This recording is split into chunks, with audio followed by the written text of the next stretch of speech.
Thank you.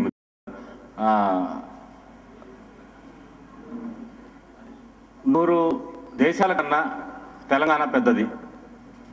16-18 రాష్ట్రాలన్నా భారతదేశంలో ఉన్న 16-18 రాష్ట్రాల కన్నా తెలంగాణ పెద్దది.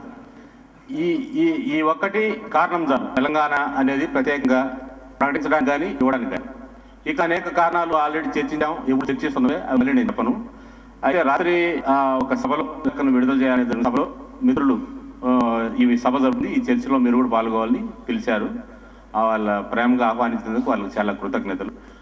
వాళ్ళు వాళ్ళ ఆహ్వానం మేరకు నేను అంటే కొంచెం ఈరోజు వేరే మీటింగ్ ఆఫీస్ పంచుకొని వచ్చేసరికి అయింది. వస్తే దారిలో మళ్ళీ ఫోన్ వచ్చింది, ఇంకా వెంటనే వెళ్ళిపోవాల్సి వచ్చింది. జనరల్గా ఏమన్నా మీటింగ్ వస్తే మీటింగ్ వరుకుంటే పోతాను నేను.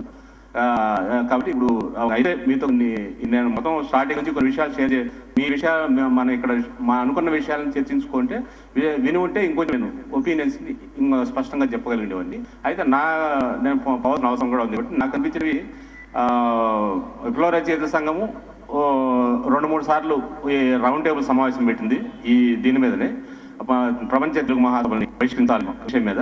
దాన్ని 2-3 సార్లు కూడా పార్టిసిపేట్ చేసి అందులో నేను సభ్యులు పాల్గొన్నాను, మాట్లాడాను. అందులో కూడా చాలా మంచి ప్రోగ్రామ్స్, ఒపీనియన్ సలహాలు కూడా వచ్చాయి. విప్లవ రచయితల సంఘం అక్కడ బహిష్కరణ చేస్తుంది. అట్లాగే హైదరాబాద్లో కూడా తెలంగాణ జర్నలిస్ట్ ఫోరం, తెలంగాణ రచయితల వేదిక ఇట్లా కలిపి ఒక కార్యక్రమం చేస్తాయి. అది కామన్గా అందరూ కలిసి ఎవరు రచిస్తూ అందరూ కలిసి చేయాలనేది కూడా అనుకున్నాము. అయితే నేను ఏంటంటే సాధ్యమైనంత వరకు ఇందాక రత్మాల గారు కూడా అన్నారు, ఈ మధ్య వస్తున్న చాలా చర్చలో వస్తున్న ముఖ్యమైన విషయం ఏంటంటే దయచేసి చేతులు చాపండి. అంటే చేతులు సాధ్యమైనంత ముడుచుకోకండి. సాధ్యమైనంతగా ఎంతగా చేతులు విచ్చుకొని లోపల హృదయంలో ఒక సంచితం లేకుండా మనం సాధ్యమైనంత ఎంతమంది ఒక ఇష్యూ తెలుగు అనేది ఉంది, తెలుగు భాష ఉంది, దాన్ని తెలుగు భాష సభలు మొక్కుబడిగా జరుగుతుంది. దాన్ని ఇంకా అది మొక్కుబడిగా చేస్తున్నాం కాబట్టి వ్యతిరేకించడంలో పెద్ద ఆశ్చర్యం లేదు, మనం వ్యతిరేకించాలి. కానీ ఇట్లాంటి అంటే ఏంటి, ఇది కొన్ని కోట్ల మంది ఉంది, కొన్ని లక్షల మంది సంబంధించిన విషయం. తెలంగాణలో అయితే 10 జిల్లాలకు సంబంధించిన విషయం. ఇంతమందికి సంబంధించిన విషయాన్ని కేవలం మనం 10 మందిగా 20 మందిగా 30 మందిగా దాన్ని అంటే చేతులు ముట్టుకునేట్టు కాకుండా సాధ్యమైన వరకు ఎంత వీలైతే ఈ ప్రజా ఉద్యమం ప్రతి చిన్నదాన్ని కూడా ఒక ప్రజాస్వామ్య ఉద్యమంగా మలిస్తేనే సమస్య పరిష్కారం అవుతుంది, అది ప్రజల్లో పోతుంది. ఇతరుముగా చేస్తే అది ఎప్పుడు సాల్వ్ కాదు. అది మనం విప్లవ రచయితల సంఘం జరిపిన రౌండ్ టేబుల్ సమావేశంలో కూడా అదే మాట్లాడుకున్నాము. వాళ్ళు గొప్పగా 40 రకాల సంస్థలని వ్యక్తుల్ని కూడా పిలిచారు, చాలా బాగా జరిగింది. ఇక్కడ కూడా వీళ్ళు మిత్రులు కలిశారు, వీళ్ళు ప్రోగ్రామ్ టేకప్ చేశారు. అయితే మొత్తం మీద చెప్పడం ఏంటంటే తెలుగు భాష ఇంగ్లీష్ భాష తెలుగు భాష మీద ఎట్లా అధికారం చేస్తుందో తెలుగు భాష కూడా చాలా ఆదివాసీల భాషల మీద పెత్తనం చేస్తూ ఉంది.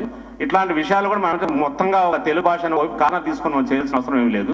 ఒకటి అయితే ఎందుకు చేస్తున్నాం అనేది మనం ఆల్రెడీ చర్చిస్తున్నాం కాబట్టి అందులో భాగంగానే మనం చేస్తాము. నేను చెప్పదలుచుకున్న రెండో ముక్కలు ఏంటంటే కన్స్ట్రక్టివ్ ప్రోగ్రామ్గా మొన్న మాట్లాడుకున్న 3 సమావేశాల్లో ఈ మనం భాషకు సంబంధించి పొలిటికల్ కోణంలో తప్పనిసరి వ్యతిరేకిస్తాం.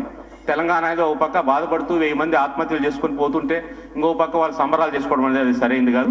అది అందులో నేను మొదట్లోనే చెప్పినట్టు ఇది 100 దేశాల కన్నా పెద్దది, 16-18 రాష్ట్రాల కన్నా పెద్దది. కాబట్టి ఇంకా ఒక కారణం చాలు, మిగతా కారణాలు భౌగోళికమైన కారణాలు ఎన్నెన్నో ఉన్నాయి, చర్చించుకోవచ్చు. కాబట్టి ఆ పద్ధతిలో మనం ఇక్కడ మేధావులు మిత్రులు అందరూ ఉన్నారు, ఇంతవరకు చాలా చర్చ జరిగి ఉంటుంది.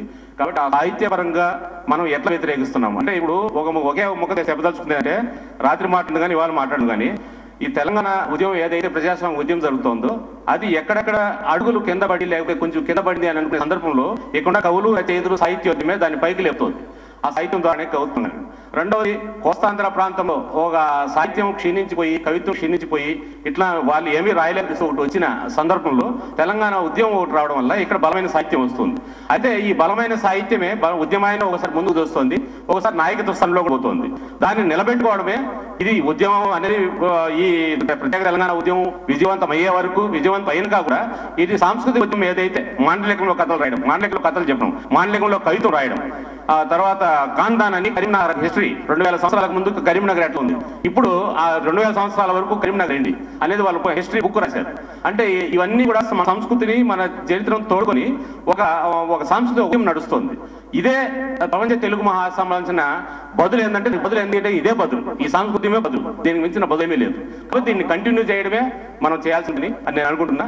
ఆ ప్రపంచ తెలుగు మహాసభలకు సంబంధించిన బహిష్కరణ కార్యక్రమం కానీ దాంట్లో కన్స్ట్రక్ట్ ఏమైనా చేయదలుచుకునే కానీ దేనికైనా కానీ నేను అందులో కలిసి రావడానికి సిద్ధంగా ఉన్నాను. అందరికీ చాలా థ్యాంక్స్.